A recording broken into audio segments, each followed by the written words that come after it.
X-rays. सो UV reason के बाद electromagnetic spectrum में एक्सरे रीजन आता है एंड हम एक्सरे से फेमिलियर होते हैं उसकी मेडिकल एप्लीकेशंस की वजह से। एक्सरे प्रोड्यूस करने का एक कॉमन वे है कि हाई एनर्जी इलेक्ट्रॉन से बम्बार्ड करना।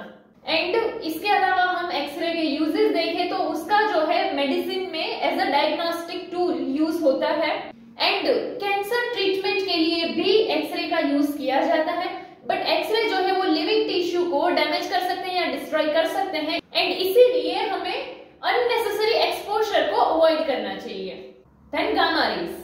गामा रेज जो है ये अपर फ्रीक्वेंसी रीजन में है इलेक्ट्रोमैग्नेटिक स्पेक्ट्रम के एंड गामा रेज जो है वो हाई फ्रीक्वेंसी रेडिएशंस होते हैं एंड ये न्यूक्लियर रिएक्शंस के टाइम पर प्रोड्यूस होते हैं। इसके अलावा जो रेडियो एक्टिव न्यूक्लियाई है वो भी इमिट करते हैं एंड मेडिसिन में गामा रेज का भी यूज होता है कैंसर सेल्स को डिस्ट्रॉय करने में। नाउ यहाँ पे जो है ये एक इलेक्ट्रोमैग्नेटिक स्पेक्ट्रम में जो वेव्स आती है वो यहाँ पर लिखी हुई है कि जैसे radio waves, microwaves, infrared, visible, ultraviolet, X rays and gamma raise.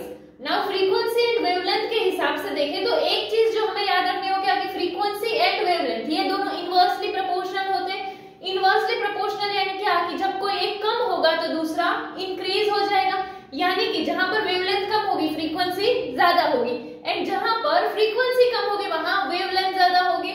सो यहाँ पर जब हम रेडियो वेव से गामा रेज की साइड जाते हैं तो फ्रीक्वेंसी इंक्रीज होती जाती है एंड यही चीज अगर हम वेवलेंथ के लिए देखें तो वेवलेंथ क्या होती जाएगी, डिक्रीज होती जाएगी, क्योंकि फ्रीक्वेंसी इंक्रीज होगी तो वेवलेंथ डिक्रीज होगा इनवर्सली प्रोपोर्शनल के हिसाब से।